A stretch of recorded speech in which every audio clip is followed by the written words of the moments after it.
तृतीय वर्ष विज्ञान के सभी विद्यार्थियों का उनकी कार्बनिक रसायन की कक्षा में स्वागत है।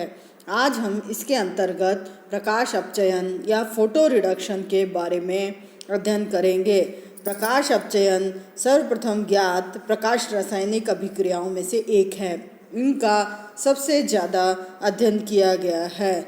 जब बेंजोफिनॉन व बेंजहाइड्रिल के बेंजीन में बने विलयन को पायरेक्स की परख नली में रखकर सूर्य के प्रकाश में कुछ दिनों तक रखते हैं तो बेंजपिनेकॉल के क्रिस्टल प्राप्त होते हैं।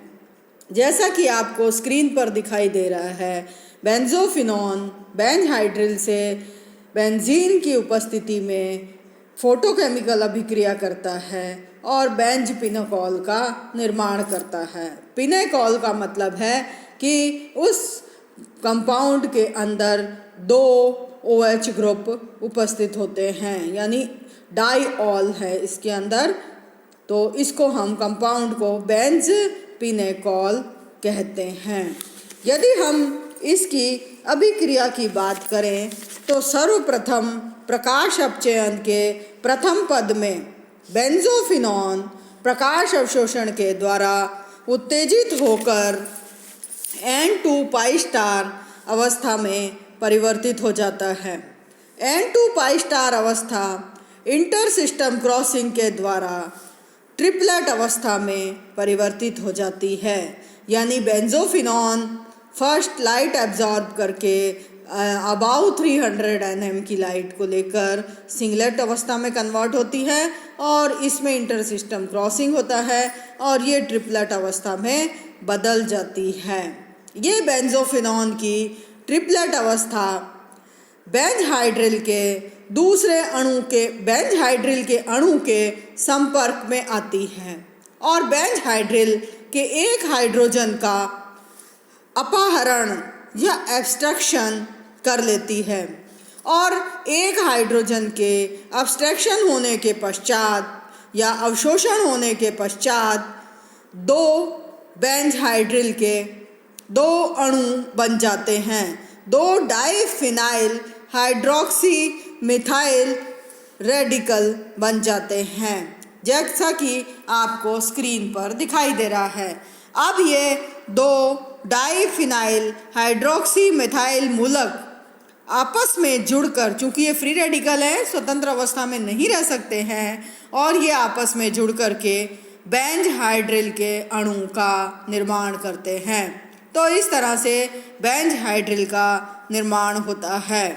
शॉर्ट में यदि हम इसको देखें, then first benzophenone converted into singlet state by inter-system crosses is converted into triplet state. Then benzophenon's triplet state comes in contact with benjhydril and it release one hydrogen and benzophenon abstract one hydrogen and gives benjhydril. तो इस तरह से ये अभिक्रिया होती है। यहाँ पर इस तरह की और भी अभिक्रियाएं आपको उदाहरण देखने को मिल सकते हैं। यदि बेंजोफिनॉन को आइसोप्रोपाइल अल्कोहल से अभिक्रिया करवाई जाती है, यानी बेंजहाइड्रिल की जगह हम आइसोप्रोपाइल अल्कोहल लें, यानी एरोमेटिक अल्कोहल की जगह हम एलिफेटिक अल्कोहल लेते हैं, तो यहाँ पर भी प्रकाश अवशोषण का कार्य बेंजोफिनॉन करती है, यानी बेंजोफिनॉन वर्क्स एज ए सेंसिटाइजर। यहाँ पर इसने लाइट एब्जॉर्ब की, लाइट एब्जॉर्ब करके ये सिंगलेट अवस्था में परिवर्तित हुई, फिर ये इंटर सिस्टम क्रॉसिंग से ट्रिपलेट अवस्था में परिवर्तित हो जाती है। अब ये ट्रिपलेट अवस्था आइसोप्रोपाइल अल्कोहल के संपर्क में आती है और आइसोप्रोपाइल अल्कोहल से एक हाइड्रोजन निकलता है और वो बेंजोफिनॉन के द्वारा अवशोषित कर लिया जाता है और इस तरह से इसमें दो विपरीत भिन्न भिन्न मुक्त मूलक बनते हैं और फिर बाद में दो C6H5 whole twice C single bond OH free radical आपस में जुड़ करके बेंजपिनेकॉल का निर्माण करते हैं। अर्थात बेंजोफिनॉन और आइसोप्रोपाइल अल्कोहल के द्वारा बेंजपीनेकॉल बनने की क्रिया में भी क्वांटम यील्ड 1 पाई जाती है। इससे स्पष्ट है कि द्वितीय डाइफेनाइल हाइड्रोक्सी मिथाइल मूलक के बनने में प्रकाश का नया क्वांटम एब्जॉर्ब नहीं होता है, यानी second quantum is not absorb by the substance, और एक ही है इसकी क्वांटम एफिशिएंसी, इसकी 1 होती है। यानी फर्स्ट मॉलिक्यूल बेंजोफिनोनिलाइट का एब्जॉर्ब करता है और वही एक्साइटेड स्टेट में जाता है और उसी के द्वारा फ्री रेडिकल निर्माण कर दिया जाता है, और आइसोप्रोपाइल अल्कोहल के द्वारा किसी भी तरह का कोई लाइट एब्जॉर्प्शन नहीं होता है। तो इस तरह से यहाँ पर बेंज हाइड्रल से बेंजपीनाकॉल का निर्माण हो जाता है। 2 diphenyl hydroxy methyl group associate हो जाते हैं, जुड़ जाते हैं आपस में और प्रोडक्ट का निर्माण करते हैं। तो यहाँ पर बेंज हाइड्रल में के बेंजीन में बने विलयन का सांद्रण कम करने पर बेंजपीनाकॉल की गति प्रभावित नहीं होती है। इससे स्पष्ट होता है कि बेंजोफिनॉन की उत्तेजित अवस्था का जीवन काल काफ़ी अधिक होता है, जिससे इस अवस्था को बेंज हाइड्रल अणुओं के कम सांद्रण करने पर भी कोई कठिनाई नहीं होती है। और इससे ये प्रूव होता है कि बेंजोफिनॉन ट्रिपलेट अवस्था में भाग लेती है। यदि सांद्रण कम करने पर अभिक्रिया की गति प्रभावित होती तो उससे हमें लगता कि ये अभिक्रिया सिंगलेट स्टेट की है, परंतु ट्रिपलेट स्टेट की अवस्था प्रूव हो रही है क्योंकि कंसंट्रेशन कम होने से उसके ऊपर प्रभाव नहीं पड़ता। दूसरा, इस अभिक्रिया का अध्ययन किंचिंग स्टडी से किया जाता है या शमन अध्ययन के द्वारा भी यह बात प्रमाणित हो चुकी है कि प्रकाश अपचयन अभिक्रिया में बेंजोफिनॉन की त्रिक अवस्था भाग लेती है।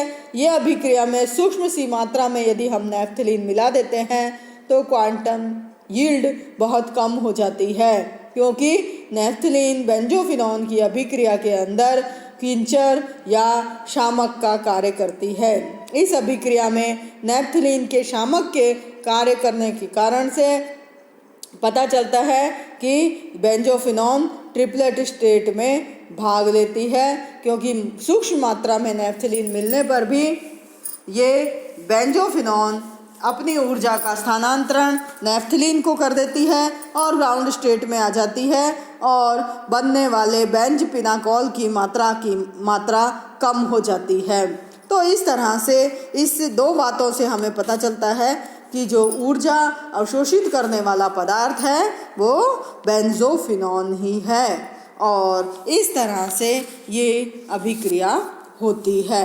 अब हम अगली प्रकाश रासायनिक अभिक्रिया की बात करते हैं, जिसका नाम है पैटर्नो-बुकी रिएक्शन। पैटर्नो-बुकी अभिक्रिया को हम फोटोसाइक्लो एडिशन के नाम से भी जानते हैं।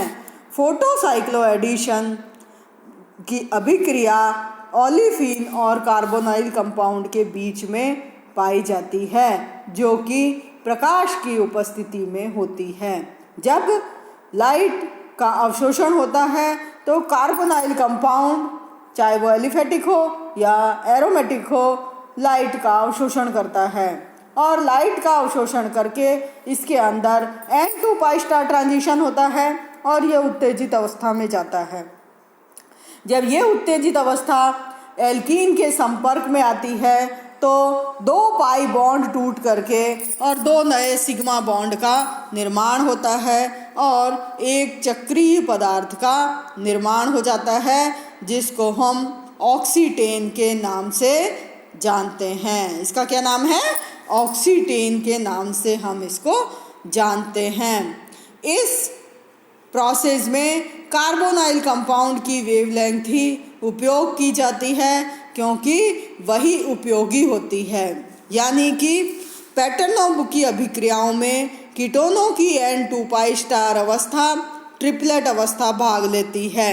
इस बात के लिए ये प्रमाण एक अन्य प्रमाण भी है। ये पाया जाता है कि वे कार्बोनिल यौगिक जो ओलिफिनों के साथ संकलित होकर ऑक्सीटेन बनाते हैं, प्रोटिक विलायकों की उपस्थिति में प्रकाश अपचयित हो जाते हैं और पिनेकॉल का निर्माण करते हैं। दूसरी ओर जो कार्बोनाइल यौगिक प्रकाश चक्रीकरण के प्रतिक्रियाशील नहीं होते, वे प्रकाश अपचयित भी नहीं होते हैं। इससे स्पष्ट है कि प्रकाश चक्रीय अभिक्रिया और प्रकाश अपचयन में कार्बोनाइल समूह के समान उत्तेजित अवस्था भाग लेती है। इससे प्रमाणित हो चुका है कि प्रकाश अपचयन अभिक्रिया में कार्बोनाइल यौगिकों की N2π ट्रांजिशन अवस्था भाग लेती है और फोटोसाइक्लिक एडिशन में फोटो चक्रीय सक्रण में भी यही अवस्था भाग लेती है। जब हम इसकी क्रियाविधि के बारे में बात करते हैं तो सबसे पहले बेंजोफिनॉन एक मॉलिक्यूल एक क्वांटा लाइट का अवशोषित करती है। बेंजोफिनॉन सिंगलेट अवस्था में जाती है। ये बेंजोफिनॉन फिर लाइट का ट्रिपलेट अवस्था में कन्वर्ट होती है इंटर सिस्टम क्रॉसिंग से। ये उत्तेजित कार्बोनाइल कंपाउंड की ट्रिपलेट स्टेट अभिक्रिया की जाने वाली एल्कीन के संपर्क में आती है और एल्कीन के संपर्क में आकर के प्रोडक्ट का निर्माण करती है, ऑक्सीटेन का फॉर्मेशन करती है, जैसा कि आपको स्क्रीन पर दिखाई देता है।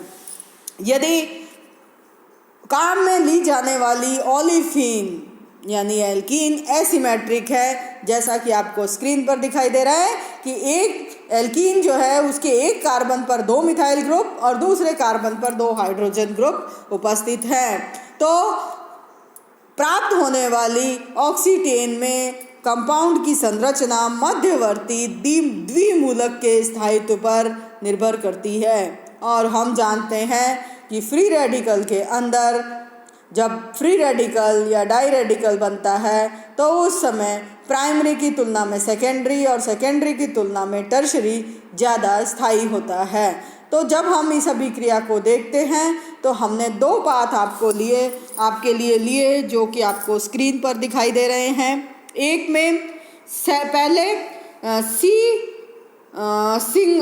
Single bond CH3 single bond CH3 वाली साइड से बाई रेडिकल ऑक्सीजन से जुड़ता है। तो इंटरमीडिएट स्टेप में मिलने वाले जो फ्री रेडिकल है वो प्राइमरी फ्री रेडिकल होता है और हम जानते हैं कि प्राइमरी फ्री रेडिकल कम स्थायी होता है और इस कारण से जब ये बाद में जुड़ते हैं तो मिलने वाली ऑक्सीटेन की मात्रा 10% ही होती है। परंतु जब सेकंड पाथ की हम बात करते हैं तो सेकंड पाथ में होमोलाइटिक क्लीवेज होने के बाद पहले CH2 ऑक्सीजन से जुड़ जाता है, कार्बोनाइल ग्रुप की ऑक्सीजन से जुड़ जाता है। उसके बाद जो इंटरमीडिएट स्टेट में डाई रेडिकल है उस डाई रेडिकल के अंदर जो फ्री रेडिकल है वो टर्शरी फ्री रेडिकल होता है। अब ये tertiary free radical carbonyl group की कार्बन के साथ जुड़ता है और टर्शरी फ्री रेडिकल ज़्यादा स्थायी होने के कारण मिलने वाली ऑक्सीटेन की मात्रा 90% या 90% होती है। तो इस तरह से इन अभिक्रियाओं में इंटरमीडिएट डाई रेडिकल में जो स्थायी है उसके आधार पर इसकी परसेंटेज यील्ड निर्भर करती है और हम जानते हैं कि टर्शरी फ्री रेडिकल सबसे ज़्यादा स्थायी होता है, सेकेंडरी उससे कम स्थायी होता है और प्राइमरी सब उससे कम स्थायी तथा मिथाइल कार्बन एटम मिथाइल जो रेडिकल है वो सबसे कम स्थायी होता है। तो इस हिसाब से जो सेकंड वाला पाथ है उससे हमें 90% मात्रा प्राप्त होती है। तो इस तरह से यहाँ पर भी यदि हम शॉर्ट में देखें तो कीटोन लाइट एब्जॉर्ब करके सिंगलेट बनाती है, फिर इंटर सिस्टम क्रॉसिंग से ट्रिपलेट बनाती है। ये ट्रिपलेट ओलिफिन के कांटेक्ट में आता है, एक्साइटेड कॉम्प्लेक्स बना लेता है और ये एक्साइटेड कॉम्प्लेक्स बाई रेडिकल बनाता है। ये बाई रेडिकल बाद में आगे ऑक्सीटेन का फॉर्मेशन कर देते हैं। इसी तरह से यदि हमारे एसिमेट्रिक एल्कीनमर में C6H5 के C दोनों मिथाइल फ्री रेडिकल की जगह यदि फिनाइल फ्री रेडिकल भी होते हैं तो फिनाइल फ्री रेडिकल में भी प्राप्त होने वाली जो मात्रा है वो उनकी स्ट्रक्चर स्टीरियो स्पेसिफिसिटी पर डिपेंड करती है कि कौन सी मात्रा ज़्यादा मात्रा में प्राप्त होती है, क्योंकि ये वाली जो अभिक्रिया है ऑक्सीटेन फॉर्मेशन की, ये एक तरह से स्टीरियो स्पेसिफिक अभिक्रिया होती है।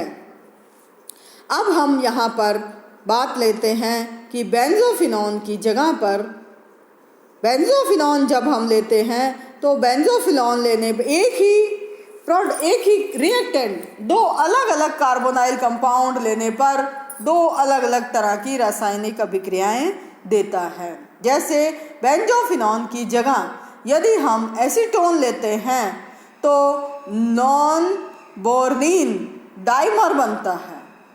नॉन बोर्निन क्या बनेगा? डाइमर बनेगा, यानी ऑक्सीटेन। और यदि इसी जगह पर हम बेंजोफिनॉन लेते हैं तो ऑक्सीटेन का फॉर्मेशन होता है, यानी कि जैसे बेंजो एसीटोन एनर्जी ट्रांसफ़र करके ग्राउंड स्टेट में आ जाता है, जबकि बेंजोफिनॉन यहाँ पर खुद अभिक्रिया में भाग लेता है। तो ए वाली जो अभिक्रिया है उसमें एसीटोन काम में लिया जा रहा है, एसीटोन लाइट एब्जॉर्ब करता है, एसीटोन सिंगलेट बनाता है। ये acetone singlet inter system crossing से एसीटोन ट्रिपलेट अवस्था में कन्वर्ट हो जाता है। ये एसीटोन ट्रिपलेट अवस्था नॉरबोरिन के संपर्क में आकर के एसीटोन सिंगलेट अवस्था और साथ में नॉरबोरिन बनाती है। ये नॉरबोरिन अगली नॉरबोरिन के मॉलिक्यूल से क्रिया करके एक डाइमर का निर्माण कर लेती है, जिसको हम बिस नॉनबोरिन के नाम से जानते हैं। परंतु यदि हम बेंजोफिनॉन काम में लेते हैं तो बेंजोफिनॉन लेने पर बेंजोफिनॉन लाइट एब्जॉर्ब करती है, सिंगलेट अवस्था बनाती है। ये वापस लाइट एब्जॉर्ब करके ट्रिपलेट बेंजोफिनॉन बनाती है। ट्रिपलेट बेंजोफिनॉन नॉन बोरिन के कांटेक्ट में आता है और कार्बोनाइल कंपाउंड के बॉन्ड में क्लीव होता है और दो पाई बॉन्ड टूट करके दो नए सिग्मा बॉन्ड का निर्माण होता है और नॉरबोर्निन ऑक्सीटेन का फॉर्मेशन होता है। तो इस तरह से ये रासायनिक अभिक्रिया होती है।